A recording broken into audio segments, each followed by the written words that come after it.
حوریں مجھے پنکھے سے ہوا دیتی اور روزانہ ایک نبی مجھے خواب میں مبارکباد دیتے تھے کہ آپ کو مبارک ہو کہ آپ آخری نبی صلی اللہ علیہ وسلم کی والدہ ہیں۔ ایک مرتبہ حضرت فاطمہ تندور پر روٹی لگا رہی تھی اور ساتھ میں آقا حضرت محمد صلی اللہ علیہ وسلم کھڑے دیکھ کر مسکرا رہے تھے۔ فرمایا، کیا ایک روٹی میں لگا دوں؟ پھر آپ صلی اللہ علیہ وسلم نے ایک روٹی تندور میں لگا دی۔ پھر فاطمہ نے کہا، بابا روٹی تو پک ہی نہیں رہی۔ آپ صلی اللہ علیہ وسلم نے فرمایا کہ جس چیز کو میں ہاتھ لگا لوں اس پر آگ حرام ہو جاتی ہے۔ اماں عائشہ، حضرت عائشہ رضی اللہ تعالیٰ عنہ فرماتی ہیں کہ میں فخر نہیں کرتی بلکہ بطور واقعہ کہتی ہوں کہ اللہ نے دنیا میں 9 باتیں ایسی صرف مجھ کو عطا کی ہیں جو میرے سوا کسی کو نہیں ملی۔ نمبر 1، خواب میں فرشتے نے محمد صلی اللہ علیہ وسلم کے سامنے میری صورت پیش کی۔ نمبر 2، جب میں 7 برس کی تھی تو آپ محمد صلی اللہ علیہ وسلم نے مجھ سے نکاح کیا۔ نمبر 3، جب میرا سن 9 برس کا ہوا تو رخصتی ہوئی۔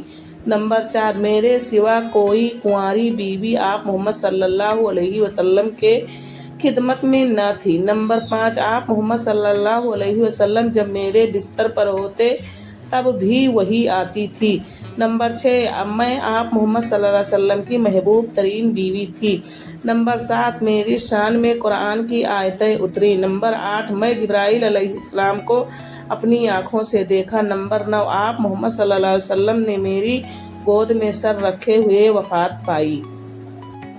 میاں بیوی میں ہنسی مذاق۔ حضرت علی رضی اللہ تعالیٰ عنہ اور حضرت فاطمہ رضی اللہ تعالیٰ عنہ کا واقعہ۔ ایک مرتبہ حضرت علی رضی اللہ تعالیٰ عنہ سے ہنسی کے طور پر عورتوں کی مذمت میں ایک شعر حضرت فاطمہ رضی اللہ تعالیٰ عنہا کے سامنے پڑھا۔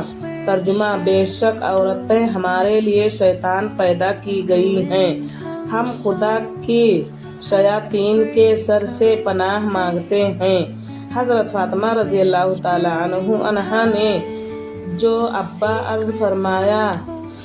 ترجمہ، بلا شبہ عورتیں پھول ہیں جو تمہارے لیے پیدا کی گئی ہیں اور تم میں سے ہر شخص پھولوں کی جانب مائل ہو جاتا ہے۔ شوہر پر بیوی کا حق۔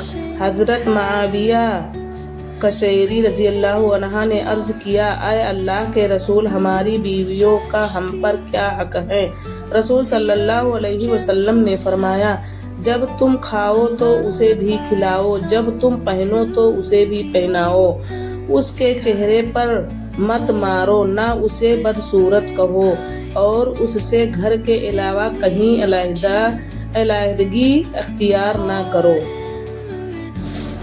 عورت کے لیے گھر کو جنت بنانے والی 8 باتیں۔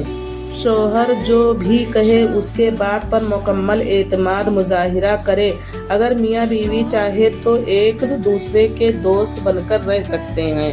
نمبر 2، شوہر کی گھر واپسی پر استقبال کریں۔ نمبر 3، شوہر کو ماں باپ سے دور نہ کریں۔ نمبر 4، شوہر کی کمانی کو نصیب سمجھ کر قبول کریں۔ نمبر 5، میکے جانے کا وقت ہر دن مقرر کر لیں۔ نمبر 6، شوہر کے موڈ کو مطابق موڈ بنائیں۔